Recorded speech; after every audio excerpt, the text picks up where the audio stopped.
네, 당신을 괴롭히는 투자 고민 저희 아침엔 투자가 함께하겠습니다. 저는 허재입니다. 여러분 안녕하세요. 저는 여도은입니다.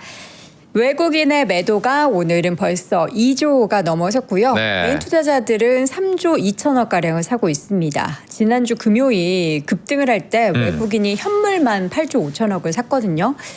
요거 이제 외국인이 단타하는 거 아니냐라는 그런 우려를 안 하게 하려면 네. 이제 외국인이 좀 연속성 있게 와줘야죠. 좀 네. 들어와야 되고 오히려 또 이제 또 개인이 또 이렇게 사기 시작하면은 시장이 좀 쉽게 하기 어려울 수도 있다. 뭐 이런 얘기들 하는데 네. 그게 틀렸으면 좋겠어요. 다 틀렸으면 좋겠고 우리 손에 손잡고 국장이 차분히 막 지난주 금요일 급등은 또 무섭잖아요. 사실 그날은 뭐 우리가 본 적이 없는 지수의 상승이었고 앞으로도 없을 것 같아요. SK 하이닉스라는 굉장히 무거운 친구가 상한가를 찍었던 모습을 금요일 날 봤었기 때문에 월요일에 대한 걱정을 하셨던 분들도 많이 계실 것 같습니다. 그나마 지금 조금은 나아지는 것 같죠? 낙폭 조금 줄이긴 네. 했는데 현재도 4%대 하락세 코스피가 기록되면서 6,338포인트 선 현재 지나가고 있고요. 네. 코스닥 지수는 2.4%. 오늘 그래도 코스닥이 지난주에 이어서 오늘도 계속 상승세를 이어간다라는 것은 그래도 다행이다. 이제 시장이 좀 정상화가 되고 있는 것인가에 대한 방증이 되는 것 같은데 네. 코스닥에서는 오늘도 상승률 상위 종목들을 보면은 반도체 관련한 종목 그리고 로봇 관련한 종목들의 강세가 두드러지고 있는 상황입니다. 네. 그리고 오늘 코스피에서도 삼성전자 하이닉스는 하락세를 보이지만 그동안 하락했었던 삼성전기의 주가 그리고 또 전력기기 관련한 종목들 그리고 실적 얘기 항상 나오는 화장품 종목들의 일부가 강세를 보이면서 고른 상승세가 좀 나타나고 있는 상황입니다. 네. 자, 오늘 우리 시청자분들의 고민을 해결해 드리기 위해서 시장 이야기 해볼 텐데요. 그에 앞서서 저희가 8월 18일에 여러분들을 위한 오프라인 세미나 무료입니다. NS투자증권 여의도 본사에서 예정하고 있는데요. 일단 1부에서는 주식시장의 시장 진단 해보고 그에 따른 전략 마련해보는 시간 가져볼 예정이고요. 2부에서는 가장 현명한 ETF 투자 전략이라는 주제로 우리 시청자분들이 또 궁금해하시는 ETF로 투자하면 뭘 사야 하는지 네. 어떤 자산 배분을 해야 되는지를 이야기 나눠볼 예정입니다. 신청은 영상 아래 링크 혹은 지금 실시간 댓글창을 통해서 저희가 신청하기 URL 남겨드릴 테니까요. 빠른 신청하시길 바랍니다. 박지원 부장님, 이혁진 팀장님, 박현지 과장님, 또 우리 NH에서 자랑하는 어벤져스, 팀 어벤져스가 네. 이날 준비를 하고 있으니까요. 미리 신청하시고 자리 선점하시길 간곡히 부탁드리겠습니다. 네. 지난주에 일단 금요일은 또 기억이 좋았지만 뭐 우리가 이별이 행복하다고 뭐 전체 뭐 기억이 다 좋은 건 아니기 때문에 지난주에 너무 낙폭이 왔다 갔다 컸습니다. 이분을 찾는 분들이 많았죠. 굉장히 많았습니다. 네. 자. 이혁진 팀장 휴가 갔다 돌아왔습니다. 만나보도록 하겠습니다. 나와주시죠. 어서 오세요. 네, 안녕하십니까. 네. 혁진입니다. 휴가는 몸은 휴가를 갔지만 약간 정신이나 영혼은 여의도에 있으시지 않으셨어요? 맞습니다. 실제로 제가 보통 그렇습니다. 유사시에는 네. 저희 회사에 휴가 중에도 메신저를 좀 보내고 많은 분들한테도 제 의견을 드리고 있는데 네. 5일 정도였었죠. 네, 근데 3일 보냈습니다. 그러니까 뭐 너무너무 말도 안 되는 휴가 5일 중에 네, 3일 정도는 저희 사내 메신저를 통해서 지금 이런 상황이고 이런 전략이 필요하다. 근데 좀 허무한 것이요. 네. 주간 증감률, 등락률로 보면은 거의 1%대였습니다. 그러니까 우리는 아주 높은 변동성만 경험하고 결국에는 수익률은 거의 비슷했다라고 네. 하는 거죠. 네. 그러니까 이게 결국엔 이런 겁니다. 그러니까 결국에는 업황으로 움직일 때라면은 이렇게 업앤다운이 확실한데요. 네, 근데 지금은 우리의 과도한 레버리지 그 자체가 문제입니다. 자, 그래서 제가 휴가 전에도 이 레버리지가 상당히 문제시 될 거다. 근데 사실은 그때는 제가 뭐 네오폴드 얘기하거나 뭐 그런 그렇죠. 생각도 네. 몰랐습니다. 근데 이게 네오폴드뿐 아니라 우리나라에서도 그렇고 심지어 미국 ETF들도 굉장히 레버리지 좀 취약해져 있는 상황인데 네. 그래도 전보다 조금 나아질 가능성은 좀 높다라고 생각을 합니다. 그래서 저는 오늘은 제가 회사에서 이야기한 그대로 좀 말씀을 드리면 네. 과거에도 이렇게 급락했던 경험들이 있었죠. 네. 근데 과거의 급락 경험과 지금이 조금 다른 점들이 있습니다. 어떤 거요? 뒤에 말씀드리겠지만 과거에 엄청난 지금 정도의 급락 고점 대비 30% 밀리는 경우는 네. 보통 금리 인상이 다회로 이어졌을 때 나왔었습니다. 사실 최근에 3번 정도가 다 그랬었죠. 신용위기라든지 그다음에 직전에도 뭐 닷컴 버블 이후도 사실은 배경과 실제 하락했던 그 시기가 조금 다른데 모두 공통점은 금리 인상을 다회 인상한 후 빠졌다. 네. 근데 지금은 아직까지 그런 상황은 아니기 때문에 저는 조금 이른 조정이 있었다라고 말씀을 드리고, 근데 이른 조정의 배경은 아까 말씀드렸던 대로 과거와 달리 좀 너무 과도한 레버리지였었다라고 하는 겁니다. 그래서 지금부터는 과도한 레버리지가 문제였고 어팡이 문제가 아니기 때문에 기술적인 반등, 마찬가지로 과거의 경험에 미루어서 30% 정도 저점 확인한 후에는 올라가지 않을까. 그러면은 7천 초반, 그다음에 7천 중반까지도 가능하다라고 생각을 합니다. 근데 이제 문제는 그 이후죠. 우리가 7천 초반까지 올라가면 만족할까요? No. 아, 우리가 본 게 있는데요. 맞아요. 네. 우리는 굴을 봤던 민족입니다. 그렇죠. 맞습니다. 네. 그리고 이 디레버리징의 과정에서도 굉장히 편하지 않을 겁니다. 왜냐하면 지금 네오폴드 거를 시타델이 사갔죠. 네. 그럼 이 금액은 블록디로 사갔기 때문에 시장이 다시 언젠가 나올 겁니다. 근데 청산처럼 나오는 건 아니고 그냥 좋은 가격이 되면은 다시 한번 매물이 나올 수 있다라고 하는 거죠. 그래서 디레버리징 과정에서도 조금 이렇게 매도 압력이 있을 수 있다.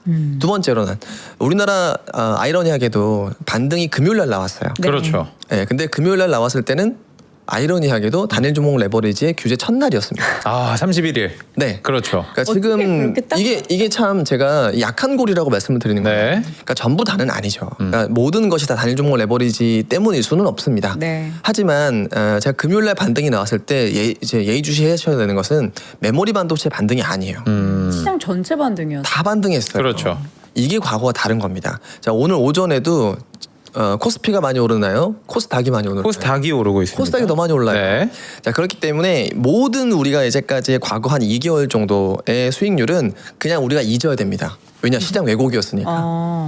정상화로 갔을 때 어떤 경로일 것이냐. 자, 근데 아까 제가 말씀드렸다시피 그냥 디레버리징 하고 하루 만에 짠 좋아지는 게 아니죠. 네. 예를 들면 이런 겁니다. 자, 오늘부터 이제 지난주부터 3천만 원 예탁금. 자, 그래서 제가 실험을 해보려고 실제로 돈 조금 넣어놓고 단일 종목 레버리지 그랬어요? 매수 버튼을 눌러봤어요. 네. 뭐라고 떠요? 기본 예탁금 부족으로 매수가 안 됩니다라고 뜨기 시작했습니다. 자, 그러면 신규 매수가 불편하게 되겠죠. 네. 그럼에도 불구하고 사실 뭐 40% 정도 거래대금은 다 외국인이기 때문에 이 경로는 아직까지 열려 있는 거긴 합니다. 그러니까 시장 왜곡을 할 수 있는 근본적인 원인 해소는 되진 않았습니다만 그래도 거래대금 자체는 제가 봤을 땐 최소 3분의 1 토막 이상 나지 않을까. 아, 3분의 1 토막. 네. 그러면은 지금 100으로 봤을 때 한 30% 정도 남는다고 보시는 건가요? 네, 맞습니다. 물리적으로, 계산을 해야 돼. 네, 내가. 물리적으로 지금부터는 또 현금의 예탁금 3천만 원 인정을 받으려면 네. T 플러스 2일이 지나야 됩니다. 그렇죠. 그렇기 때문에 하루 동안 사고 파는 이런 수급은 불가능하죠. 자, 근데 문제는 결론적으로는 전체 AUM이 늘어나기보다는 조금 빠진다는 얘기인 거죠.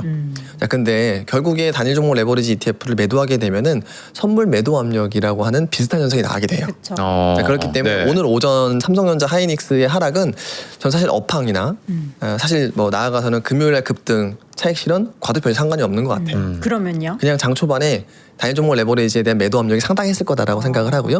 이 차이를 잘 보여주는 것이 삼성전자 우선주보다 삼성전자가 훨씬 더 많이 빠집니다. 네. 거의 3%포인트 정도 차이가 나거든요. 네. 그러네요. 자, 그런 부분들이 있기 때문에 저희가 지금 정상적인 호가를 뭘로 볼 것이냐. 메모리 이사는 전자 우선주로 보시는 게 맞고 그 다음에 또 사람들의 선택. 이건 약간 뭐랄까요? F의 감성, 정성적인 투자. 네. 그러면은 단일 종목 레버리지를 못한다라고 했을 때는 사람들이 향하는 방향은 어딜까요? 미국으로 갈 것 같아요. 그건 조금 어려운 선택이라고 하더라고요. 밖에서 할 수 그죠? 있다. 뭐 그런 네. 선택을 할 수도 있어요. 자, 그런데 금요일 날부터 더 빨리 상한가에 갔던 종목이 주목을 해야 되는 겁니다. 삼성전자. 그 다음에 오늘도 하이닉스 빠져도 SK스퀘어 오르는 네. 것들. 삼성 전기 말씀하시는 거죠? 삼성전기와 전기. SK스퀘어. 네. 자, 그러니까 우리가 5월 27일 날 전까지 실제 전자와 하이닉스의 레버리지 역할을 누가 했냐면 스퀘어와 전기가 했었다. 네. 자, 그래서 전기와 스퀘어가 레버리지의 매매 불편함에 가장 첫 번째 반응하는 주식이 되었다라고 좀 말씀드립니다. 오.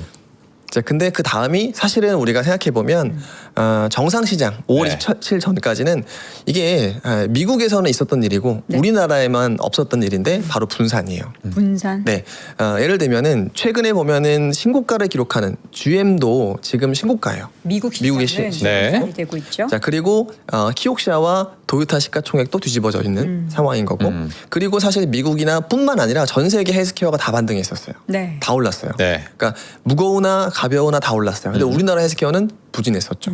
자 이런 부분들이 전 정상화될 거라고 생각을 해요. 네, 그래서 우리가 참 어떤 정책에 대한 수급 왜곡 때문에 우리가 잊고 있었던 그러니까 전자닉스와 같이 이런 가장 큰 무거운 주식들이 조금 쉬기 시작하면 분산 효과는 훨씬 더 커진다. 예를 들면은 2022년도 말과 23년도 초반 시장을 생각해 봐야 되는 겁니다. 자, 근데 그때 무슨 일이 있었냐면은 2차전지 랠리가 나왔었고, 네. 근데 그때 주인공이 2차전지였을 뿐인 거지.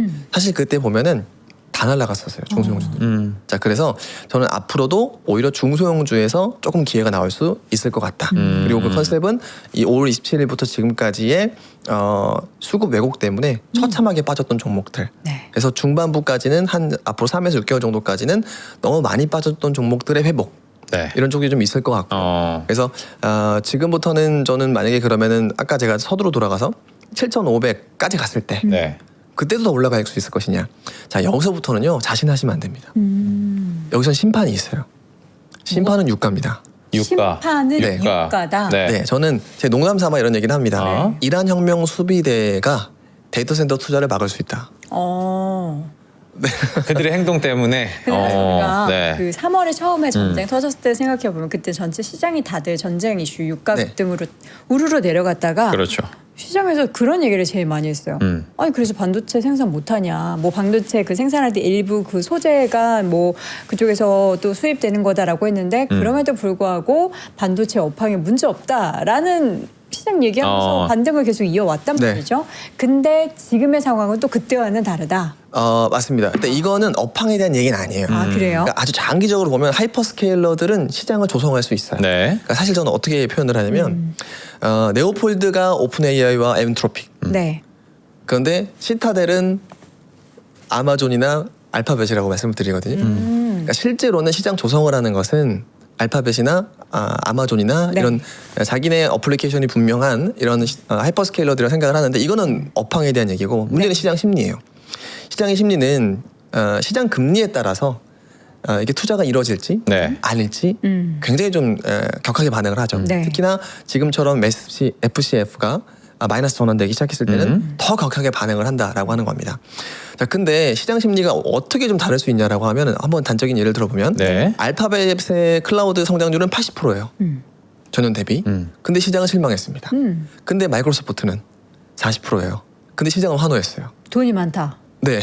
그러니까 이거는 시장의 심리가 그때 다르고 이때 다르고 맞아요. 이렇게 하다라고 하는 거죠. 다 달라요. 그러니까 업황과 지금 시장의 심리를 조금 분리해서 본다라고 했을 때는 결국에는 장기채 금리 그리고 장기채 금리를 올릴 수 있고 떨어뜨릴 수 있는 바로 국제 유가. 네. 이거에 따라서 우리가 판단을 해야 되는 건데 결론적으로 저는 잭슨홀 미팅 8월 말에 잭슨홀 네. 미팅 전에 $80가 아주 많이 국제 유가가 하회가 된다라고 하면은 시장은 7,500 이상도 가능하다. 자, 그런데 오늘 지금 또 딱 80이죠. 시장은 판단을 보류할 겁니다. 왜냐? 지난달 평균 유가가 $81였거든요. 그러니까 앞으로 나올 CPI나 PPI에 대한 판단 보류가 있을 것이고 네. 그리고 만약에 다음 달에 CPI, PPI 발표 전에 이게 만약에 $70, $60가 가 있다. 시장은 환호할 겁니다. 금리 인상은 이루어지지 않을 수도 있기 때문에. 하반기에는 확실히 그 매크로 금리가 네. 그러니까요. 가장 네. 큰 변수가 될 것 같다라는 게 그래서 어려운 것 같아요. 저희 내용에도 오늘 쫙 있지만 네. 금리 얘기를 해주셨으니까 전 지금의 미국 국채금리 상승이 유가 때문에 이렇게 올라가는 건가라는 또 물음표가 있긴 하거든요. 그러니까 유가가 진정이 되고 있는데도 아직도 뭐 4.7, 4.7 몇으로 더 올라가고 있다. 이게 그러면 재정적인 어떤 정책의 문제인가라는 물음표도 생기긴 하더라고요. 너무나 방금 저 약간 소름이 돋았는데 예리한 요즘에 좀 질문이세요. 이렇게 네, 공부를 정말 네. 되게 예리한 질문이세요. 곧 이제 아버지가 맞아, 네 지금 예정이라서 이 기름값이 떨어져야 됩니다. 굉장히 저도. 열심히 예. 전기차 사셔야 되는데 네. 근데 여러분들 이게 중요한 거예요.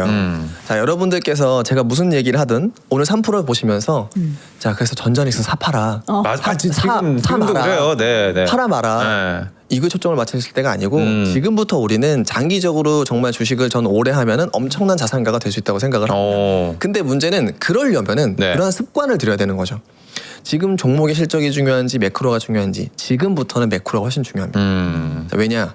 하반기의 계절성이 항상 그러했기 때문에. 네. 자, 그러면은 지금 우리가 생각해봐야 될 거 너무 예리하신 것은 장기 채금리 왜 오르는 것이냐?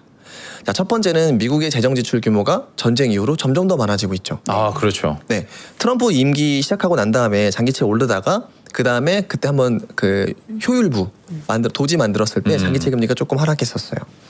근데 문제는 전쟁 나오고 난 다음부터는 무슨 상황이에요? 이렇게 무기 만드느라 계속해서 예산 반복해서 쓰고 있는 상황이 네. 아니겠습니까? 여기 유가까지 올라요. 근데 문제는 이런 상황이 반복되다 보니까 엔화가 약세가 되기 시작했어요. 네. 근데 미국 국채의 최고 탑 3의 고객 국가는 영국, 일본, 중국이잖아요. 네. 원래는 중국이 압도적으로 높았었죠. 자, 근데 엔화를 방어하려면 갖고 있는 자산을 뭔가를 팔아야 되겠죠. 달러 베이스의 자산을. 네. 그러면 미국 국채를 팔겠죠.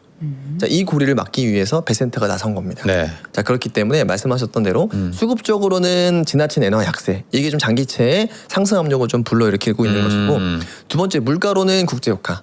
자, 이제 이런 부분들이 있는데 유가라는 것은 전쟁이랑 얽혀 있죠. 네. 그래서 앞으로 장기채 진정의 트리거는 요 세 가지라고 생각합니다. 자, 근데 또 지금 되게 어려운 점은 장기채와 기준금리를 조금 분리해서 생각해야 됩니다. 자, 그 이유도 좀 뒤에 말씀을 좀 드리도록 하겠습니다. 네. 아, 우리 준비하신 빠르게 가야 자료가 돼요. 많거든요. 일단은 지금 시장에 대해서 왜 이런 현상이 벌어지고 있는지 지난주 주말 내내 여러분들 이슈 다 찾아보셨을 것 같아요. 네. 시타델이 뭐길래 누구야? 그리고 레오폴드는 대체 누구길래 맞아요. 네. 이게 대체 무슨 일이길래 그 단기간에 우리 시장 그 전 세계 금융시장을 들썩이는 건가? 이 정체가 뭡니까? 네. 그러니까 첫 번째로 지금은 제가 한 가지 키워드로 여러분들 레버리지가 문제다라고 계속해서 강조를 드리고 있어요. 레버리지. 근데 그 레버리지의 경로는 한 4가지 정도가 있습니다. 첫 번째 한번 보여드리고 싶은 것이 바로 펀드죠. 자, 지금 보시는 것은 레오폴드 아셈브리너라고 하는 사람인데 이 사람은 독일 사람이에요. 근데 이 사람이 왜 주목을 받고 있냐? 자, 밑에 제가 봤어요. 오픈 AI의 전 연구원이었는데 지금은 엔트로픽 C레벨의 남편입니다. 아, 엔트로피 네. 거기까지도 몰랐어요. 엔트로피. 벌써 결혼을 했구나. 네. 아니, 곧 한대요. 아직 네. 시간 안 올렸어요. 그래요. 그러니까 이런 상황이다 보니까 지금 이 아셈브리너는 원래 천재이기도 합니다. 원래 독일에서부터 그냥 네. 대학교 때부터 천재라서 이 사람이 논문했던 것 중에 되게 재밌는 점은 사람들이 예를 들어 누굴 도와줘요. 네. 자, 이런 유엔 활동이나 이런 것들이 과연 미국에서 하는 것을 하면은 한 명을 살릴 수 있는데 같은 비용으로 아프리카에서 하면 10명을 살릴 수 있는, 그러니까 같은 자금 대비 효율성을 따지는 이런 연구를 했었거든요. 네. 그러다 보니까 가장 효율적인 것이 아프리카의 모기장을 모기로 사람들이 제일 많이 죽으니까 말라리아. 자, 그런 것들을 방어하기 위해서 모기장 보급 사업을 하고 있기도 하고 되게 흥미로운 것들을 이제 연출했었어요. 그래서 AI나 이런 기술의 발전 같은 경우에도 기술의 발전만큼이나 그러니까 성장이 정말로 이제 우리한테 풍요로운가? 근데 항상 높은 성장에는 디레버리징이라든지 이런 부작용들이 있죠.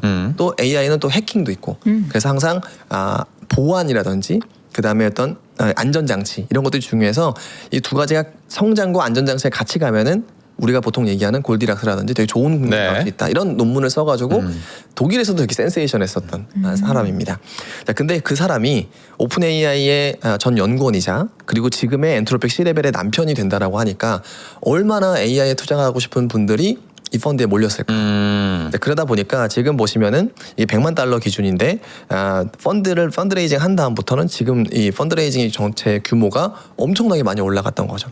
근데 약한 고리는 이분이 또 이제 24살밖에 되지 않았지 않습니까? 네. 또 아무래도 연령상 나이가 많으신 분들은 레버리지를 별로 안 좋아하시고 조금 어리신 분들은 레버리지에 대한 공격적이죠. 도가 많죠. 예. 자, 그러다 보니까 이게 보유 포트 중에서 샌디스코와 같은 특정 정말 클리어하게 공개는 되어 있지 않습니다. 그래서 그런데 이 보유 상위에 이런 AI 캐펙 인프라 조식 종목에 네. 4배죠. 4배 레버리지를 썼다라고 해서 이게 보통 약한 고리로 적용이 됐던 거예요. 그래서 이게 좀 1차 결론이 난 것은 이 펀드의 이 청산이 될 수 있는 이 포트를 시타델이 가져간 거죠. 그래서 결론적으로 시타델이 가져는 갔습니다만 팔긴 팔 겁니다. 예, 매도가 나오긴 나올 거예요. 네. 평생 들고 가진 않죠. 그렇죠. 네. 네, 그래서 그런 성격의 시타델의 과거 이력도 있기 때문에 매도가 뭐 전체 한 번에 싹 쏟아진다 이건 모르겠습니다만 매도 자체가 나오긴 나올 거다. 근데 그러면은 사실 냉정하게 보면요, 우리가 5월 전까지는 CXMT도 시장이 없었고. 그리고 이렇게 돌 수 있는 물량도 상당히 적었었어요. 네. 근데 앞으로 6월 이후의 시장, 7월 이후의 시장은 어쨌든 CXMT라고 하는 새로운 시장에 메모리 반도체 기업이 생겨났고 그럼 수급이 분산이 될 수밖에 없죠. 예를 들면 DRAM ETF에서도 한 2% 정도로는 CXMT가 편입이 되기 시작했습니다. 네. 수급이 분산된다라고 하는 것이고 그 다음에 예전 돌지 않았었던 이런 시타델이 가져간 물량도 충분히 나올 수 있다라고 하는 거예요. 그래서 상반기 대비 하반기의 메모리 반도체 수익률은 상반기처럼 될 수는 없다라고 좀 인정을 해야 되는 것이고 하반기에 배당이라든지 그 다음에 메모리 가격 이런 것들에 따라서 그래도 지금이 좀 바닥 그리고 어느 정도 상단을 어느 정도까지 둘지 판단이 될 거다라고 좀 말씀을 드립니다. 자, 그다음 두 번째가 네. 엔화 레버리지인 거죠. 레버리지. 자, 뭐 우리가 보통 이런 엔캐리 트레이드라고 하는 것은 엔화 일본에서 싸게 빌려가지고 파생 상품을 엮어서 미국의 기술주에 투자하거나 그다음에 미국의 채권에 투자하거나. 자, 근데 미국 엔화가 강세가 될 때는 기술주에 대한 논란이 항상 있고요. 엔화가 과도하게 약세가 될 경우에는 미국 국채에 대한 논란이 있습니다. 네. 자, 그렇기 때문에 엔화는 적정하게 있어야 되는 항상 부분들이 있었고 실제 24년도 8월에는 엔화가 너무 강세가 돼서 나왔었던 엔캐리 트레이드 청산이었었고 네. 지금 우리가 걱정을 하는 것은 아까 말씀하셨던 미국의 장기채가 걱정이 돼서 엔화가 너무 약세가 돼서 일본의 중앙은행이 대응하기 시작한다라고 했을 때는 미국 국채를 팔까봐. 자, 그러다 보니까 지금 베센트가 투두 해놓고 여기에 엔화를 사자라고 네. 돼 있었죠. 저거는 약속을 하고 저렇게 찍어도 작품처럼 안 나올 것 같아요. 예. 일부러 찍으라고 이렇게 찍으라고 제가 할 것 봤을 때는 같아요. 예. 찍으라고 한 거죠. 국회의원이 뭐 이렇게 커톡 이렇게 하다가 그렇죠. 뒤에서 사진 예. 찍어서 네. 저건 공개되고 진짜 했잖아요. 아니 스콧 베센트 저 명패도 너무 딱 걸리게 잘 돼 있어가지고 맞아요. 예. 제가 봤을 때는 이거는 그냥 보여줘라. 근데 이제 이런 거죠. 그러니까 우리가 구두 시장 개입이라고 보통 하죠. 네. 근데 구두 시장 개입을 그냥 말로만 했을 때랑 정말로 정부가 했을 때 이런 식으로 보여주면은 반응은 후자가 훨씬 더 강할 수밖에 없죠. 그러다 보니까 오늘 엔화는 조금 강세 전환을 했습니다. 네. 자, 근데 사실 이게 엔캐리 트레이드의 청산 우려가 국채에서 덜 나올 수 있다라고 하는 것이지 네. 이게 앞으로 정말로 괜찮을까는 지켜봐야 되는 거예요. 근데 결론적으로는 아까 제가 말씀드렸다시피 결국에는 이겁니다. 제가 이제 그 비미국 통화의 약세 압력은 결국에는 그 나라의 10년물 차이 그다음에 기준금리 차이 여기서 나온다라고 많이 말씀을 드리는데 그 말은 유가가 너무 올라가서 미국 국채 10년물이 너무 올라가면은 이거 해소가 되지 않는다라고. 네. 그래서 제가 심판은 결국엔 유가가 될 것 같다라고 좀 말씀드리는 것도 네. 이런 부분들입니다. 세 번째가 이제 최근에 AI 캐펙스 레버리지인 거죠. 자, 근데 우리는 조금 언제부터 이 괴리가 벌어지기 시작했는가를 볼 필요가 있어요. 네. 보시는 것이 애플과 메타의 주가예요. 근데 사실은 5월 전까지는 비슷하게 움직였습니다. 네. 자, 그런데 5월 이후부터는 디커플링이 나기 시작했어요. 그러네요. 그 괴리는 엄청 벌어지기 시작했거든요. 그러면 이건 또 왜 이럴까? 결국에는 2분기부터 현금 흐름이 중요해졌다. 이유는 기준금리 인상을 9월부터 할 것 같으니까라고 하는 거죠. 그러니까 기준금리가 우하향할 때는 수익 레버리지가 되게 중요하죠. 돈을 많이 빌려서 쿠팡처럼 더 많은 캐펙스를 해라. 그럼 언젠가는 수익이 났을 때 우리가 되게 좋은 레버리지 가져갈 수 있는 것이냐. 근데 문제는 지금은 반대죠. 금리 인상을 이제 막 시작하려고 하는데 현금이 말라버리면은 너네 괜찮아? 네. 라고 하는 거죠. 자, 그런데 여기서 그 가장 극단적으로 벌어지는 것이 애플과 메타.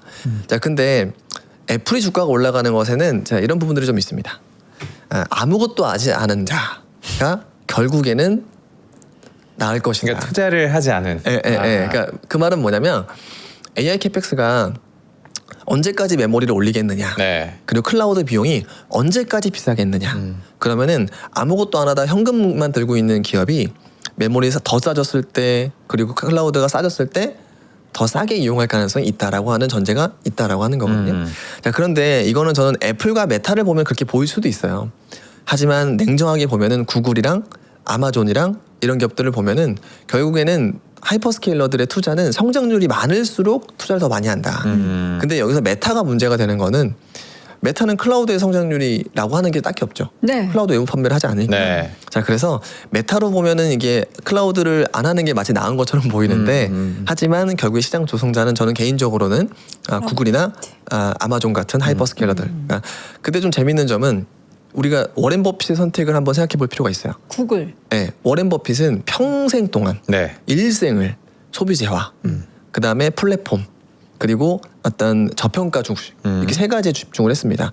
근데 워렌 버핏이 90 넘어서 마지막으로 한 선택에 구글. 역대급 AI 포모를 했을까요? 네. 포모.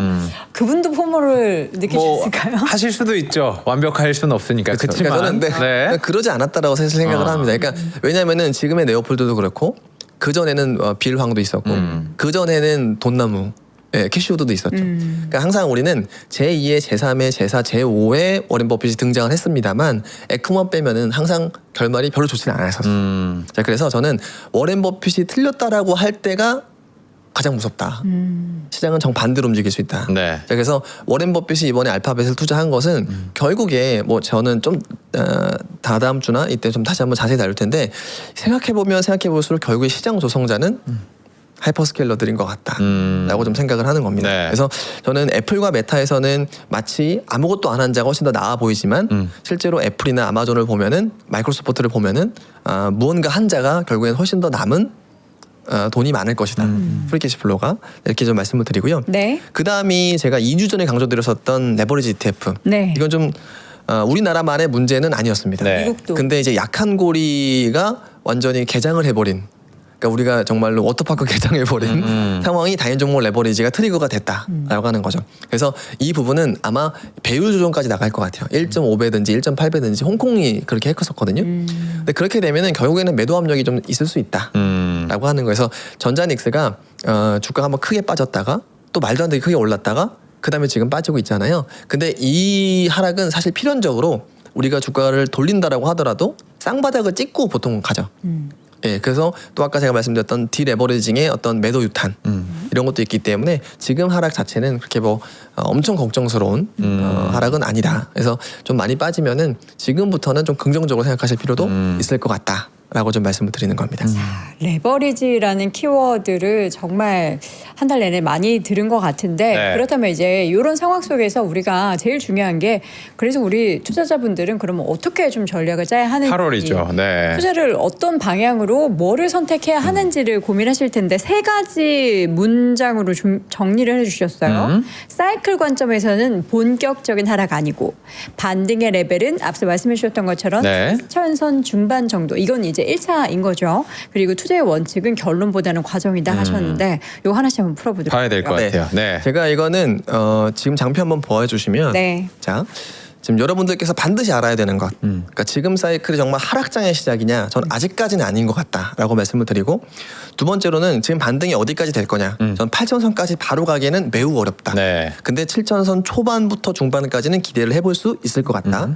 근데 이제 투자의 원칙 이게 여러분들께 가장 하고 싶은 말입니다. 자, 여러분들께서 최근에 댓글창을 보면은 네. 그래서 전자 닉스 뭐 가즈아 아니면 그렇죠. 누구 네. 때문에 많은 손해를 봤다. 자, 그런데요 여러분들께서 이왕 주식을 시작을 하셨어요. 그래서 올라갈 땐 한번 봤죠. 근데 주식이란 건 그런 겁니다. 그러니까 항상 산이 높으면 골이 깊어요. 그런데 우리가 이 골이 깊을 때 정확한 투자 원칙을 정립을 하면은 그 다음 산이 나왔을 때는 다른 사람보다도 정말로 부의 추월 차선까지 나올 수 있다라고 하는 거죠. 자, 근데 그럼 여러분들께서 지금부터는 어떤 한 사람을 믿는 어떤 종교적인 관점으로 갈 것인가, 아니면 내가 이번에 내 투자 체력을 채우기 위한 좀 학문적인 경로를 갈 것인가. 네. 저는 여러분들께서 지금 하셔야 되는 것은 학문적인 것. 두 번째로. 예. 그러면은 결론에 집중하시기 지금도 그럴 거예요. 지금 본 전자 사라는 얘기인가 말하는 얘기인가 지금 그게 아니고요. 네. 결론적으로 저는 반도체를 지금 자리에서 사자라고 얘기를 한 건 맞아요. 결론 내드리겠지만 네. 지금부터는요 내년도 상반기 전망 별로 의미가 없어요. 그래서 제가 항상 7월은 사실 주도주가 위기인 시기입니다. 전통적으로. 네. 자, 근데 실제 이거는 제가 작년에도 똑같이 얘기했어요. 제가 7월 방송 되돌려서 한번 보시면은 두산 에너빌리티의 위기는 7월에 온다라고 말씀드렸어요. 근데 왜 그러냐면 반복되는 상황입니다. 자, 에코프로 2023년도에 꼭지 언제 나왔냐면 7월에 나왔고요. 카카오 꼭지 언제 나왔냐면 21년도 7월에 나왔어요. 자, 그럼 왜 맨날 7월이냐? 왜요? 자, 이런 겁니다. 대형주 같은 경우에는 그러니까 우리나라 개인적인 우리나라의 로컬 리스크는 뭐냐면 대주주 양도세가 하반기에 있어요. 그때가 초기 대비하는 게 7월에서 8월 정도 먼저 대비를 하십니다. 네. 또 중형주도 마찬가지예요. 중형주와 소형주가 주도하는 랠리에서는 항상 변곡점은 MSCI 편입이었어요. 그게 8월 리뷰가 있습니다. 자, 그렇기 때문에 전통적으로 우리나라에서 항상 7월과 8월 요때는 대형주든 중형주든 한번 꺾고 그 다음에 뭔가 방향성을 정한다라고 하는 건데 네. 자, 그런데 중요한 거는 또 하나가 있어요. 하반기에 내년 전망이 별로 맞지가 않아요. 이유가 있을까요? 아무도 몰라요. 아무도 모르니까. 솔직히 말씀드립니다. 제가 반도체에 대해서도 이번에 생경하지 않아요. 그러니까 지금은 전략가들은 상고하절 얘기하고요. 반도체 애널리스트들은 상고하고를 얘기합니다. 여러분들께서 요 사이에서 그러니까 지금 종교적인 관점으로 가시면 난 얘 믿을 거야, 쟤 믿을 거야 이렇게 하는 그렇죠. 거죠. 그것도 베팅이죠. 네, 뭐. 근데 네. 냉정하게 말씀드리면 둘 다 잘 모를 겁니다. 왜냐면은 이번이 반복되는 사이클의 또 한 가지의 장면일지 네. 이거는 매크로나 전략 관점에서 보는 것이고 아니면 AI라고 하는 것이 이제까지 반복됐었던 20년 내 평균 사이클을 파괴할 것인지 사실은 모두 50대 50입니다. 네. 자, 그런데 제가 여러분들께 약간 경종을 울리기 위해서 몇 가지 차트를 좀 네, 좋습니다. 네, 하나씩 보여드리도록 하겠습니다. 자, 보시면 자 지금의 하락 사이클은 본격적인 정말 기조적인 하락이라고 보진 않는다. 자, 이유는 뭐냐면 자 닷컴 버블 당시의 조정 이게 보시는 것은 주요국의 기준금리 추이입니다. 파란색이 미국이에요. 네. 자, 닷컴 버블, 신용위기, 그다음에 코로나19 아이러니하게도요. 그 주가 급락은 높은 금리에서 나왔습니다. 심지어 코로나19조차도 금리 인상을 다회한 다음 다회로 올린 다음에 어떤 특정 위기 트리거가 나왔었고 금리가 높다 보니까 굉장히 좀 버틸 수 있는 체력이 약하겠죠. 네. 그러니까 호르르 무너지는. 근데 지금 자리는 과거의 위기와는 조금 다른 자리다라고 말씀을 드립니다. 그러네요. 그렇죠? 근데 여기에서 문제의 발단이 제가 레버리지라고 말씀을 드렸으니까 디레버리징이 조금 소화되고 난다라고 하면은 어느 정도의 정상 구간까지는 갈 수 있다. 자, 그러면 9,000선 넘어서는 저는 솔직히 오버슈팅이라고 생각을 합니다. 자, 그러니까 지금은 바닥에서 과거의 사례로 리바운딩 할 수 있는 만큼은 올라올 가능성이 있다라고 말씀을 드리는 거예요. 혹시 그 디레버리징이라고 하는 게 네. 어느 정도가 정리가 돼야 디레버리징이라고 평가를 합니까? 사실은 손에 잡히는 데이터라고 하는 것은 네. 미국 건 잘 없습니다. 그러니까 시타들이 가져간 다음에 일정의 매도가 나왔을 때라고 좀 말씀을 드리고 싶고 두 번째로 한국은 단일 종목 레버리지의 거래 대금이 저는 2조 이하로 떨어질 경우 2조 이하로 2조요? 떨어질 경우. 목표가 그러면은- 원래 5조 아니었어요? 지금 근데 금요일 날 이미 한 4조 정도까지 떨어졌습니다. 그러니까 제가 매일매일 업데이트하는 게 이건데 이제 네. 이게 차트가 있긴 합니다. 아, 좋습니다. 네. 네. 근데 어쨌든 결론은 뭐냐면 지금의 조정은 과거 사례를 되돌켜 보면은 하락의 레벨은 거의 금융 위기급인데 과거의 그런 위기와 시점이 좀 다르다. 그렇기 때문에 저는 지금의 하락 부분은 레버리지 때문인 것 같고 일정 부분 되돌릴 가능성이 높다라고 좀 말씀을 드리는 거예요. 근데 제가 왜 꼭 7천이라고 얘기를 하느냐. 네. 저는 참고하는 것이 증시에서의 과거 저점 사례. 그러니까 증시에서 저점을 찍고 과거 3개월 이후 3개월은 어느 정도 올랐는가 보시면 닷컴 버블 때 한 37% 정도 올라왔어요. 우리가 만약에 AI 알고리즘의 매매 비중이 많기 때문에 AI 알고리즘이 가장 참고할 만한 증시 사이클은 제가 봤을 때는 금융위기 아니기 때문에 참고 안 되고요. 네. 지금 전염병 아니죠. 그러니까 테크랠리 과도한 테크랠리 이후의 되돌림이라고 생각한다면은 닷컴 버블 정도 수준이라고 생각을 합니다. 자, 그런데 이 닷컴 버블을 감안하면은 7천 중반 정도까지 돼요. 근데 또 하나가 자 지금은 본질적으로 제가 레버리지에 대한 청산이 하락 배경이라고 말씀드렸죠. 네. 그런데 뭐 다행인지 불행인지는 모르겠습니다만 아주 가까운 데에 참고할 만한 자산이 있습니다. 비트코인. 비트코인이 1월에 대규모 청산이 있었어요. 네. 그 다음에 33% 반등을 했더라고요. 그 다음에 빠졌어요. 자, 지금 대규모 청산이라고 하는 것은 자, 이런 약한 수급 고리를 만드는 것도 맞습니다. 왜냐하면 대규모 응집 있는 수급이 있는 것이 아니라 물량이 풀려버리니까 여기서 굉장히 치고받고 하는 공방이 많아지고 응집력이 약하다 보니까 매크로에 이렇게 약하게 반응하는 부분들도 있죠. 그래서 저는 7천에서 7천 중반 정도까지는 비트코인 청산으로 보나 과거 닷컴 랠리의 바닥으로 보나 오를 수는 있을 것 같다. 네. 적어도 8월에서 9월 정도까지는. 그리고 마침 트럼프가 대응을 하기 시작했죠. 대응이라고 하는 것은 중간 선거에서 완전 망하면 안 되지 않겠습니까? 지금은 망하면 안 되기 때문에 일단 이란이 뭐라고 하든 일단은 우린 공격 중지 이런 얘기를 하기 시작했어요. 네. 자, 그래서 저는 마침 바닥에 대한 신호는 트럼프가 유가가 만들어줄 거라고 생각을 하고 그 다음에 7천 중반 이후부터도 결국에는 유가가 심판을 볼 거다라고 말씀을 드리는데 지금 우리가 고민하는 것은 7천선 이후에 인 것이고 지금 6천 초반에서는 충분히 매수를 하는 것이 오히려 빠질 때 같이 부안해동해서 매도하는 것보다 훨씬 더 나은 선택이지 않을까라고 조심스럽게 좀 말씀을 드립니다. 자, 근데 여러분들 진짜 중요한 건 이거예요. 자, 제가 하반기 전략을 맹신하지 말라. 네. 하반기에 여러분들 유튜버들이 나와서 이거 무조건 사세요 이런 거 있잖아요. 아무것도 믿지 마세요. 자, 왜냐? 하반기 전망은 불규칙성이 크기 때문에. 예측을 해도 틀릴 가능성이 맞아요. 있다. 실제 제가 2018년도 하반기에 SK 하이닉스의 FN 가이드에 나온 장면을 캡처했습니다. 네. 제가 특정 애널리스트를 비난하고자 하는 의도가 아니기 때문에 애널리스트와 회사를 지웠어요. 네. 자, 한번 보실까요? 자, 지금은 2018년도에 PER 2.9배다.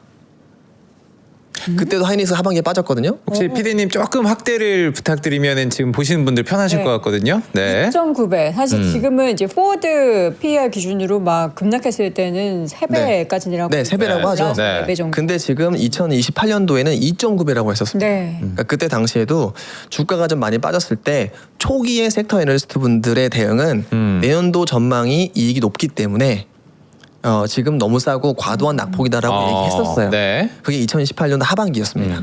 자, 근데 불과 6개월이 지났죠. 6개월이 지났는데 여기 한번 보시면 제가 그대로 캡처했습니다. 네. 이익 감속이 지속되고 있다. 기대감을 낮춘다. 그렇죠. 저때 최악이었잖아요. 단기 실적보다는 장기 구도 변화에 초점을 맞춰야 된다. 기대감을 낮춘다. 자, 흥미로운 점은 네. 이분들이에요. 그렇죠. 자, 근데 이거는 제가 이거는 이분들이 틀렸다고 얘기하는 게 아니라 네. 그래서 이런 사이클 산업에 대해서는 하반기 전략 의견에 대해서 맹신하시면 안 된다. 그러니까 그분도 이제 내년 내후년이 어떻게 될지 약간 불확실해지는 지점. 네. 그러니까 연간 전망 만약에 지금의 12월 전망이 나온다. 12월에 가서 2027년도 전망이 나온다. 그건 신뢰도가 좀 높다라고 생각을 해요. 자, 그런데 2026년의 하반기를 27년에 조망하고자 한다면 그거는 굉장히 좀 불규칙성이 크기 때문에 우리가 지금 이 자리에서도 막 3천만 원 예탁금이 있는 분들도 있을 거예요. 그분들이 하이닉스 레버리지 사고 막 이럴 겁니다. 최태원 회장이 50억 사줬으니까. 네. 그러니까 그렇게 선택을 하시기보다는 우리가 정상 경로로 시장을 가고 있으니까 적절하게 포트폴리오 분산을 할 필요가 있는 것이 하반기다. 자, 그러면 여기서 제가 또 약간 비틀기 위해서 이렇게 해놨는데 네. 재밌는 점은 자, 하이닉스의 실제 바닥은 어디서 나왔을까요? 하이닉스 실제 2019년 당시에 바닥이요? 네.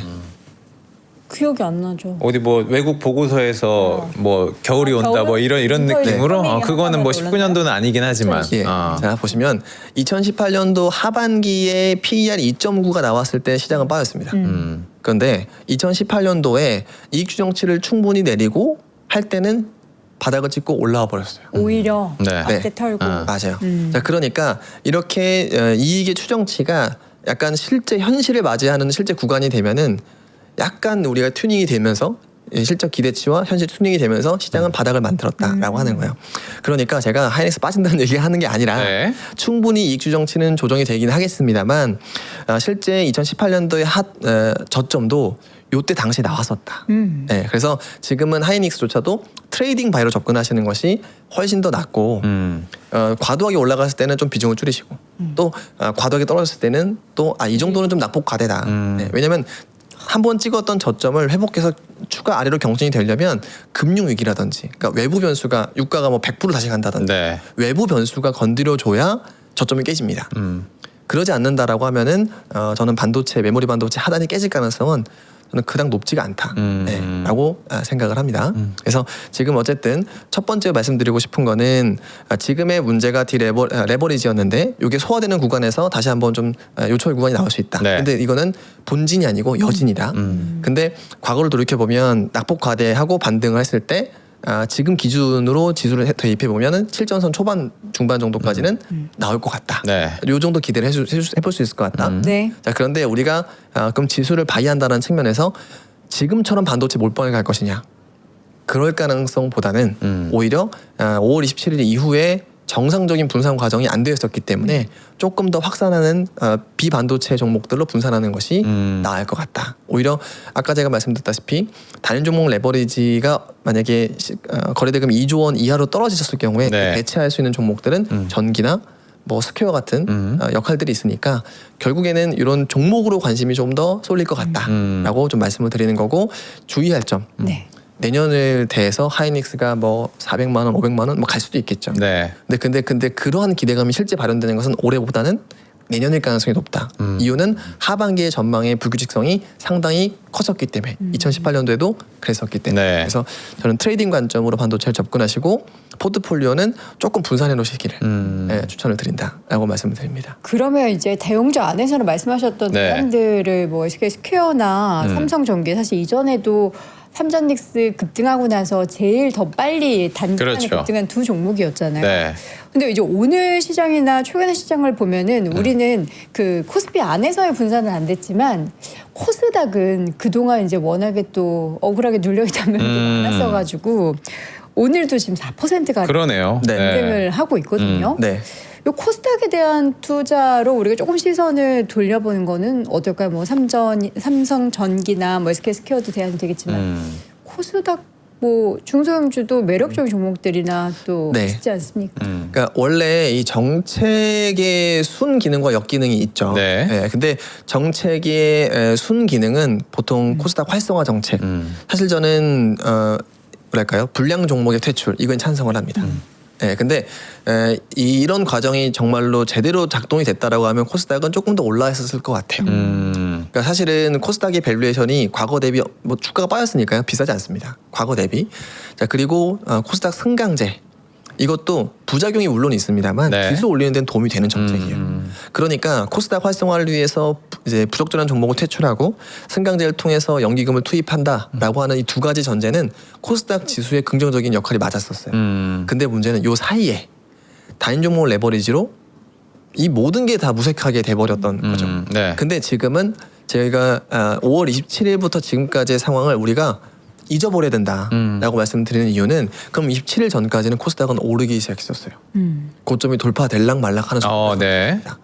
그러니까 뭐 저 코스닥을 포함해서 뭐 헬스케어 전반 그리고 이제 자동차에서도 네. 그리고 뭐 로봇에서도 중소형주는 아니고 자동 현대차 그룹 계열의 로봇 관련주들 이런 종목이라면은 저는 이번에 분산의 병목에 있었다가 확 풀리면서 메모리 반도체에 쏠렸던 수급들이 갈 수 있다. 근데 그 중에서 하나가 코스닥일 수 있어요.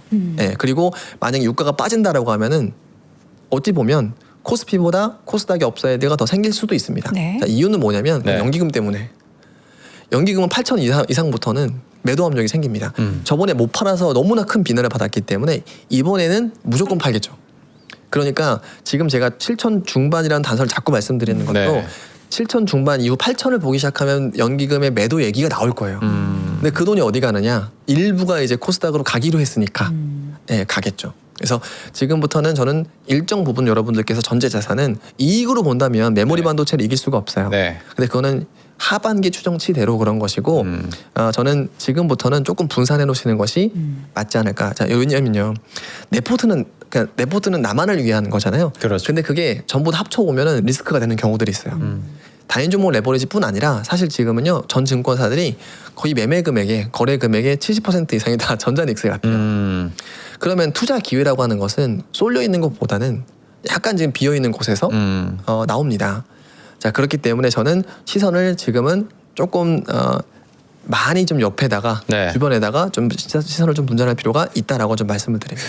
과거 이야기이긴 하지만 우리가 이제 월요일마다 나오셔가지고 이 한 주간의 뷰를 말씀을 해주시는데 6월이었던 것 같아요. 제 기억으로는 도시 우리 진짜 8천 가고 9천 갈 때 그때 우리 지방선거 그즈음으로 해가지고 현금을 어느 정도 확보를 하시는 전략도 여러분들께 굉장히 유용할 겁니다라고 얘기를 하셨던 분이 팀장님이세요. 와 돌아보니 팀장님 그런 이야기가 스쳐가는데 그때는 네네. 사실 익절해서 내리는 게 나는 지는 거라고 생각을 했었거든요. 근데 지금 같은 경우에는 지금 또 방금의 이야기를 들으면 아, 나 너무 물려 있는 것도 많고 파란데 여기서 어떻게 정리를 해야 될까 아니면 분산을 해야 될까 이거는 더 힘든 것 같기도 해요. 네. 본인의 심경을 제 심경이 아, 예, 여러분들의 맞아요. 심경인데 네, 맞습니다. 똑같아요. 듣긴 해도 사실 이게 행동하기가 네. 되게 힘들거든요. 그쵸. 혹시 그리고- 그런 걸 공부하거나 이렇게 뭐 판단할 수 있는 기준이 있나요? 사실은 지금은 그래서 말씀하셨던 대로 개인 투자가들의 순매수가 강하게 들어오기는 어려워요. 그러니까 냉정하게 네. 보면은 그러니까 수급 주도권이 바뀔 것 같습니다. 외국인으로. 그러니까 외국인으로 수급 주도권이 예. 있겠네. 사실은 제가 6월 전까지는 이게 좀 냉정한 부분이에요. 네. 냉정하게 말씀드릴 수 있는 부분은 지난 6월까지는 제가 외국인 수급이 별로 중요하지도 않다.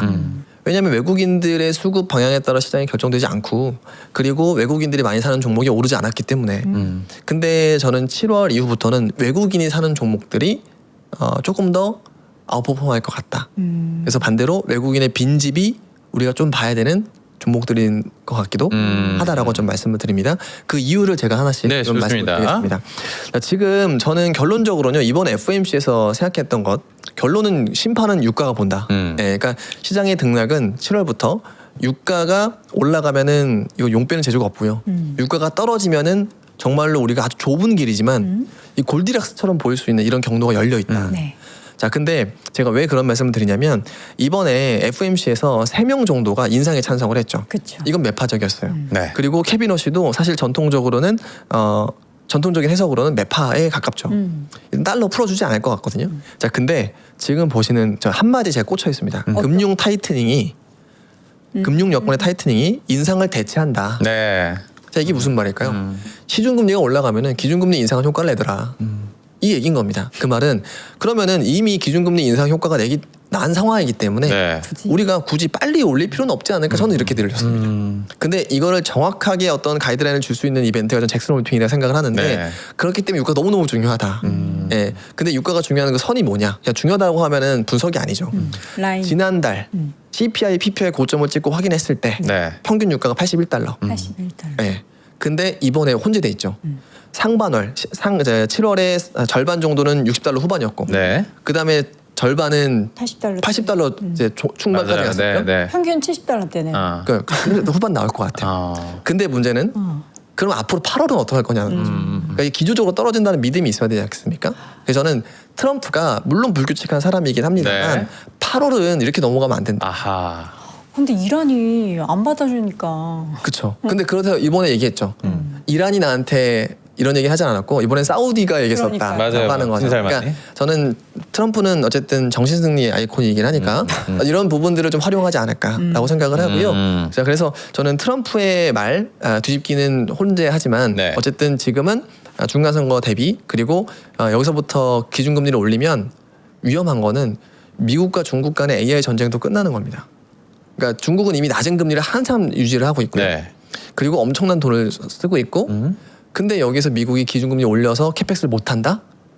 이거는 매우 큰 리스크에 빠지는 거죠. 근데 저는 궁금한 게 네, 있는데 네. 사실 이제 그저 시중금리가 이미 올라가서 네. 우리가 굳이 금리 인상하지 않아도 돼 이미 시장이 알아서 잘 작동이 되고 있어라고 하는 말을 시장 참여자들이 지금은 싫어하잖아요. 네. 아니 그래서 하반기 금리 올린다는 거야 안 올린다는 거야 불확실성을 계속 가지고 있는 그런 상황이란 말이에요. 그럼 이게 시간이 지나면 그 불확실성이 희석될 것인지 아니면은 9월이 됐는데 또 안 올리면은 그 또 시장이 이거 너무 또 늦게 대응하는 거 아니야? 라는 그런 생각이 드는데 이 모든 것들은 만약에 전쟁이 여름 내로 종료가 돼서 예. 근데 이렇게 여기엔 단서가 해결이요? 있습니다. 어떤 단서가 있는데 제가 한번 제가 여기 보시면은 네. 장표 한번 봐주시겠습니까? 여기 여러분들 너무 중요한 내용이긴 해요. 자, 지금 미국이 금리를 인상을 지연할 수 있는 이유 핵심은요 덜 내렸기 때문이에요. 이게 지금 파란색이 미국이고요. 네. 그다음에 EU와 한국이 여기 밑에 있는 겁니다. 근데 미국은 이번에 덜 내렸어요. 다른 나라 대비. 네. 그러면 미국은 고점은 다 비슷하거든요. 항상. 근데 미국은 덜 내렸는데 덜 내린 이유가 뭘까? 관세가 있었습니다. 그래서 계속 인하도 지연시켰었어요. 네. 자, 그래서 지금 국내 증권사에서는 연내 인하를 아직까지도 보는 하우스가 존재합니다. 오. 이유는 과거 대비 덜 내렸고 다른 나라 대비로도 그렇기 때문에 제가 좁은 길 중에 좀 기대하는 것. 제가 한 달 동안 주장하는 건 원화 강세. 그렇죠? 그러니까 이제 원화 강세가 기조적으로 이어질 수 있다라고 하는 믿음이 생기면 외국인이 들어옵니다. 저는 금요일 날 외국인이 들어온 것도 그러한 현상 중에 하나다라고 생각을 하고 실제 지금 보시면 핵심 아까 말씀 다시 드렸지만 미국은 덜 내렸기 때문에 인하 지연이라고 하는 테마가 아직 살아있다라고 말씀을 드리는 것이고 그 다음에 이 FOMC에서 이 말 한 다음에 가장 많이 빠진 지표가 뭐냐면 달러예요. 달러. 오늘도 100달러를 이하 이제 하회하고 있거든요. 자, 그렇기 때문에 우리가 아직까지 이 이란 전쟁이라고 하는 것은 불확실하지만 굳이 불필요한 금리 인상 자체는 그래도 없지 않을까라고 하는 일말의 가능성이 아직까지 남아있는 상황이다라고 하는 거죠. 근데 불필요한 것이 필요하게 된다라고 하면은 이제 유가가 뭐 다시 100달러로 간다거나 이럴 경우에는 그렇죠. 필요한 금리 인상이다라고 하는 거죠. 자, 근데 지금 보시면 이 장표는 아까 제가 충분히 말씀을 드렸고, 네. 자 그러면은 제가 what if라고 보통 얘기하는데, 자 그러면은 실제로 그게 이루어진다라고 하면은 어떤 것들이 기대할 수 있을까? 자 지금 보시는 것이 소비자 물가 CPI, 생산자 물가 PPI예요. 네. 제가 이거는 2년 전에 3프로 TV를 처음 시작했을 때도 자주 보여드렸습니다. 기업들의 실적 눈높이가 어떻게 바뀌는가인 건데, 요 물가가 생산자 원가가 높아지고 요보다 더 높아진다라고 하면 기업들 실적이 좋을 수가 없죠. 그게 실제로 21년도와 22년도 요때죠. 이때 주가가 1년 쉬었죠. 근데 요게 피크아웃하고 올라갔을 때 이때 주가 수익률이 되게 좋아요. 근데 대형주 수익률이 아니고 중소형주들이 움직였었습니다. 네. 요때입니다. 요때. 그래서 만약에 유가가 떨어진다라고 하면은 여기가 피크죠. 그렇죠? 이 엄청난 요 사이클에 작은 사이클이 나올 수 있는 상황이다라고 말씀을 드리는 거예요. 그래서 유가 떨어지는 게 기업의 실적 측면에서도 너무너무 중요하다. 이렇게 되면 그냥 소비재들도 막 대환등하고 막 이럴 겁니다. 그래서 유가 떨어진다라고 하면은 주식 수익률에 직접적인 영향을 미칠 것이다. 자, 근데 두 번째로는 자 지금 보시는 것이 유가가 떨어지면은 금리가 인상이 지연이 되는 거예요. 네. 자 그렇게 되면은 우리나라 원화 강세 압력이 꽤 있을 수 있다. 자 보시는 것이 파란색 바가 미국과 우리나라의 금리 차이예요. 요 위로 솟아 있으면은 미국 금리가 우리보다 기준금리가 훨씬 높은 거고, 밑으로 빠져 있으면은 우리 금리가 미국보다 상당히 빠져 있는 상황인 거죠. 자 근데 그러면 환율은 우리 뭘 보일 것인가? 물론 정부에서는 단기적으로는 우리가 서학개미에 대한 영향을 많이 얘기하십니다만 실제로는 이렇게 마이너스 구간 때 유가가 이제 원화가 약세다. 이번에도 그렇고 반대의 경우에서도 마찬가지였었다. 자 그러면은 요 금리 차이가 축소가 되면은 원화는 내려오죠. 강세 압력이 네네네네. 원화가 강해진다라고 하면 외국인들은 들어온다는 얘기인 거죠. 자 그래서 실제 여기 보시면은 자 제가 이제까지는 개인이 중요하고 6월 전까지 외국인은 별로 안 중요하다. 근데 지금부터는 외국인이 훨씬 중요하다라고 좀 말을 바꾸는데, 자 외국인들이 지금부터 바닥에서 이제 오기 시작했고, 그 다음에 좁은 길이긴 합니다만 유가가 떨어져서 원화가 강세가 되는 요 경로가 됐을 때는 외국인이 더 들어올 거고, 네. 그거는 더 큰 원화 강세를 압력을 줍니다. 자 그래서 그러면은 제가 여러분들께 제가 컴플라이언스상 이거다라고 종목을 찍는 것은 실제 무의미하긴 네. 한데, 네. 근데 여러분들께 좀 리스트를 드리고 싶어요. 좋아요. 뭐냐면 외국인이 25년도 말부터 26년도 지금까지 제일 많이 판 비율적으로 팔았던. 네, 이 종목들입니다. 그리고 외국인들의 이 빈집, 빈집을 채운다. 네, 외국인들의 빈집은 이런 곳들이 있다. 전자와 SK스퀘어가 들어가 있고 현대차가 들어가 있고요. 네. 네, 그리고 이제 최근에 또 살짝 이슈를 많이 갖고 있는 OCI 홀딩스가 들어가 있고요. 네. 파마리서치가 또 들어가 있고요. 네. 물론 이 포트가 다 좋다 말씀을 못 드리겠지만 네. 여기에서 한번 찾아보시는 것이 좀 흥미로운 투자 아이디어가 될 것 같다라고 좀 말씀. 그러니까 오늘 아침에 저도 이제 기사를 쭉 보니까 반도체하고 자동차 섹터를 보면 지금 최근 외국인 지분율이 과거 3년 밴드 하단에 위치해 있다. 요거를 이제 빈집으로 표현하는 기사들이 많이 있더라고요. 그러면 반도체, 자동차. 반도체는 어차피 빠졌으니까 올라갈 건데 잠깐만 이거 자동차 보자. 이게 로봇이 피지컬의 끌어올렸는데 네. 쭉 갈 수 있을까라는 것도 있지만 이번에 빠질 때 너무 또 심하게 빠진 느낌이 들기도 하고요. 맞아요. 자동차 심하게 빠진 게 맞습니다. 네. 그러니까 로봇이라고 하는 거는 제가 이번에 테슬라가 250억 달러로 로봇 생산 전환 투자에 쓴다고 하거든요. 자 그러면 문제는 테슬라가 이 정도 쓰는데 나머지 로봇 진짜 만들 수 있을까요? 그럼요. 현대차로 빼고 제가 봤을 때는 거의 불가능할 것 같아요. 왜냐 AI 클라우드도 써야 되는데 그렇죠? 심지어 그러니까 키미3조차도 H백 하나 달고 뛰어야 돼요. 그러니까 집에 H백 서버가 있어야 된다고요. 부담이 너무 많이 되죠. 클라우드 써야 됩니다. 네. 이것도 결국에는 제가 봤을 때는 엣지 디바이스 아니고 네. 클라우드 써야 될 거라 생각을 합니다. 그래서 그 클라우드 비용을 감내하면서 대규모 생산 장치도 있어야 돼요. 그러니까 전 중소기업들의 로봇은 엄청난 기술력이 아니라면은 좀 되게 어려운 비즈니스다라고 생각을 하고요. 네. 그 다음에 또 하나 제가 보여드릴 게 이게 마지막 장표일 텐데 네. 자 우리가 단일 종목 레버리지 ETF가 규제에 들어갔습니다. 들어갔죠. 그러니까 그리고 배수 조정까지 된다라고 하면은 사실은 이 단일 종목 레버리지 ETF를 할 이유가 없어요. 1.5배는 할 이유가 없습니다. 자 근데 자 지금 보시면은 실제 이 단일 종목 레버리지의 거래 대금이 요 맨 밑에 맨 위에 이쪽 거래 대금이고요. 네. 그다음에 나머지가 코스피와 코스닥이에요. 네. 자 보시면은 전닉 레버리지의 거래 대금이 4조 원대로 급락했어요. 많이 근데 지금 이 그림은 급등했죠. 거래 대금이. 네. 자 이게 제가 말씀드렸던 정상과 비정상 시장의 시작점이 여기고 비정상의 시작점이 여기고 정상 시작점이 여기다라고 말씀드리는 거예요. 자 그러면 실제 거래 대금은 31일 날 어떻게 움직였느냐? 네. 증감률입니다. 삼성전자 우선주, 뭐 미국 S&P 500 네. 지만 전자, 하이닉스, 코스피 레버리지, 음주. 코스닥 레버리지. 자 무슨 어떤 느낌이 드십니까? 전자닉스의 파생으로 빠져나갔던 돈들이 본주로 돌아오고 있고, 그렇죠. 이전으로 다시 그렇죠. 그다음에 레버리지도 한 종목이 아니라 전체 지수에 베팅하기 시작했다라고 하는 아하. 거예요. 자 그렇기 때문에 지금은요 오늘 장 사실 뭐 제가 방송 시작할 때 빠지고 시작했고, 네. 뭐 지금 조금 더 흐를 수도 있습니다만, 지금 비슷하고 코스닥이 좀 많이 급등합니다. 그러네요. 자 지금은 5월 27일부터 지금 31일 전 30일까지 외국분의 되돌림이 있는 거예요. 근데 이 되돌림을 우리가 베팅을 하려면 이 5월 27일 전까지 시장을 봐야 된다는 거죠. 그러면은 여기까지 시장을 보셔야 된다라고 하는 거예요. 정상으로 돌아가는 겁니다. 네. 그렇기 때문에 돈의 흐름은 이렇게 흘러가고 있기 때문에 지금 여러분들께서 유튜버에서 하이닉스 얘기만 하는 삼성전자 이거 볼 필요 없어요. 여러분들 지금 포지션 이미 갖고 있고 삼성전자, SK 하이닉스 얘기 똑같죠.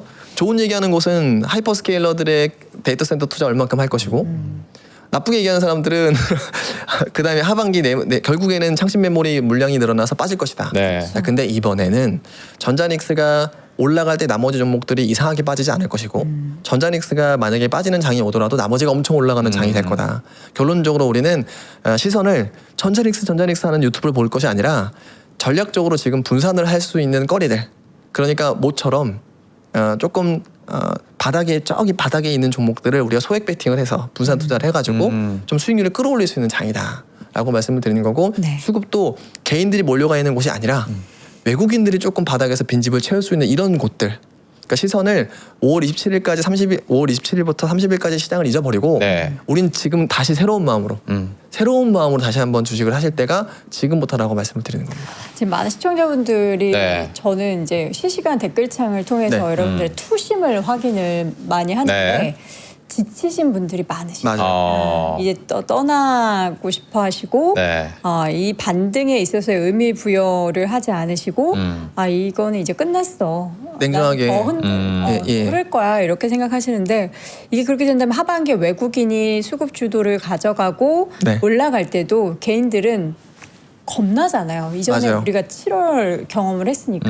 그래 되게 보수적으로 막 이렇게 시장 아니야. 난 저렇게 올라도 또 떨어질 걸 생각하고 외국인 던지면 어떡해. 이런 생각에 수익을 그러니까 손실을 회복하거나 수익을 같이 못 누릴 것 같다라는 그런 생각이 좀 들어요. 결국 그게 이제 외국인들이 뭐 노리는 시장을 거죠. 갖고 놀았다라고 이제 평가를 하는 느낌인 거죠. 결국에. 네. 맞아요. 그러니까 사실은 제가 이 방송을 볼 때도 여러분들께 제가 이런 얘기를 하면서도 참 죄송스러워요. 네. 왜냐하면 그래서 더욱이 더 세게 이야기하는 것도 있습니다. 그러니까 지금이 전자닉스만 가지고 우리가 27년도 그러면 내 본전 안 오면 28년에도 또 본전 안 오면 29년에도 이렇게 갈 것 같거든요. 그러니까 지금은 모르겠습니다. 이 현금을 갖고 계신 분들이라면 네, 네. 지금 전자닉스에 단기적으로 물을 탈 수 있는 시장이라고 생각을 합니다. 단기적으로는. 네, 네. 근데 이걸 가지고 27년도, 28년도 그냥 주구장창 가져갈 것이냐? 그건 아니라고 말씀드리는 네. 거고, 그 다음에 지금 현금이 있고 아니면 좀 주식시장에 들어오지 못하신 분들이라면은 전자닉스만 만큼이나 조금 다른 종목들도 같이 네. 보실 때가 됐다라고 좀 말씀을 드립니다. 네. 알겠습니다. 아유 벌써 또 시간이 11시가 돼가지고 우리 이혁신 팀장님은 오늘 아쉽지만 보내드리도록 네. 하고요. 다음 주에 또 뵙도록 할게요. 고맙습니다. 고맙습니다. 네, 감사합니다. 와 코스닥이 오늘 정말 강하네요. 네. 현재 4% 넘는 강한 상승이 나타나고 있고요. 코스피는 낙폭을 조금 이제 뭐 줄였다 늘렸다 계속합니다. 지금은 4.13%. 방금 전에 3%대로 낙폭 그렇죠. 줄이기도 했는데 네. 여전히 삼성전자, SK하이닉스가 7%대 큰 폭의 하락을 보이면서 지수 낙폭은 여전히 4%대로 유지하고 있습니다. 여러분이 포기 안 하셨으면 좋겠어요. 그러니까 네. 레버리지나 이제 좀 이렇게 뭐 대출 받아서 투자하신 분들이나 뭐 급한 자금으로 투자하신 분들은 이게 좀 상황이 여의치 않겠지만 투자에 포기를 하지 않으셨으면 좋겠고 하반기 여러분들도 외국인이 사는 거 그냥 이렇게 슉 이게 어떻게 무임승차라는 표현이 맞는지 모르겠지만 같이 갔으면 좋겠어요. 여러분들 포기하지 마시고요. 힘내십시오. 저희는 내일 오전 10시에 다시 돌아오겠습니다. 여러분 오늘도 고맙습니다. 고맙습니다.